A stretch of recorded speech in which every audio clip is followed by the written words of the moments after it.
Hello everyone. So we are discussing previous year questions of the chapter Biodiversity and Conservation and the topic Biodiversity.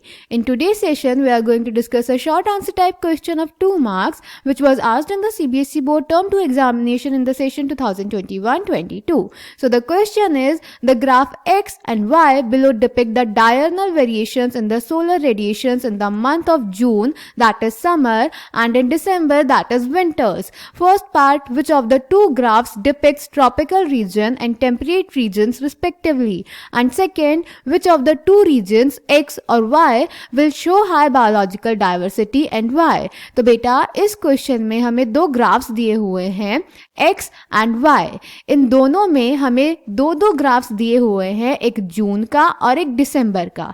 इसमें हमें solar radiations दिखाई गई हैं पूरे दिन की. क्लियर बेटा, यानी कि सोलर रेडिएशन में वेरिएशंस दिखाए गए हैं पूरे दिन में.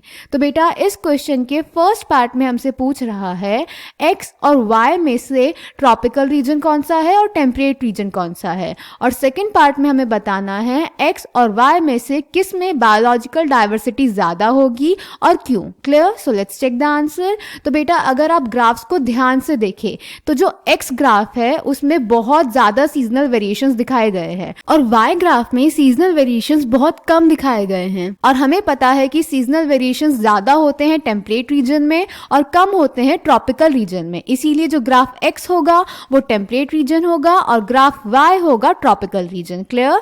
सो answer first is graph X temperate region, graph Y tropical region. Clear. Then बेटा सेकंड पार्ट में हमें बताना था कि बायोलॉजिकल डाइवर्सिटी कहाँ ज्यादा होगी. तो बेटा हमें पता है ट्रॉपिकल रीजन्स में ज्यादा बायोलॉजिकल डाइवर्सिटी होती है क्योंकि वहां पे स्पीसिएशन हो जाता है, क्योंकि स्पीसिएशन टाइम के साथ होता है अगर ज्यादा चेंजेस ना हो, जबकि टेम्परेट रीजन में बहुत ज्यादा चेंजेस होते हैं इसीलिए वहां पे स्पीसिएशन नहीं हो पाता. दूसरा जो ट्रॉपिकल एनवायरनमेंट होते हैं बेटा वहां पे सीजनल वेरिएशन कम होते हैं, ज्यादा कांस्टेंट एनवायरनमेंट रहता है, प्रेडिक्टेबल एनवायरनमेंट रहता है, इसीलिए वो ज्यादा बायोलॉजिकल डाइवर्सिटी को सपोर्ट करता है. ऑल्सो बेटा वहां पे सोलर एनर्जी ज्यादा होती है जिससे ज्यादा प्रोडक्टिविटी होती है, इसीलिए वहां की बायोलॉजिकल डाइवर्सिटी ज्यादा होती है. Clear. So answer second is graph Y, that is tropical region, will show high biological diversity because A, speciation is generally a function of time. Unlike temperate regions subjected to frequent glaciations in the past,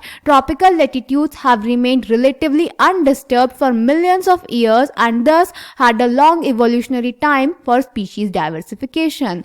B, tropical environments unlike temperate ones are less seasonal, relatively more constant and predictable. Such constant environments promote niche specialization and lead to a greater species diversity. And C, there is more solar energy available in the tropics which contributes to higher productivity. This in turn might contribute indirectly to greater diversity. So I hope this question is clear to you. Thank you.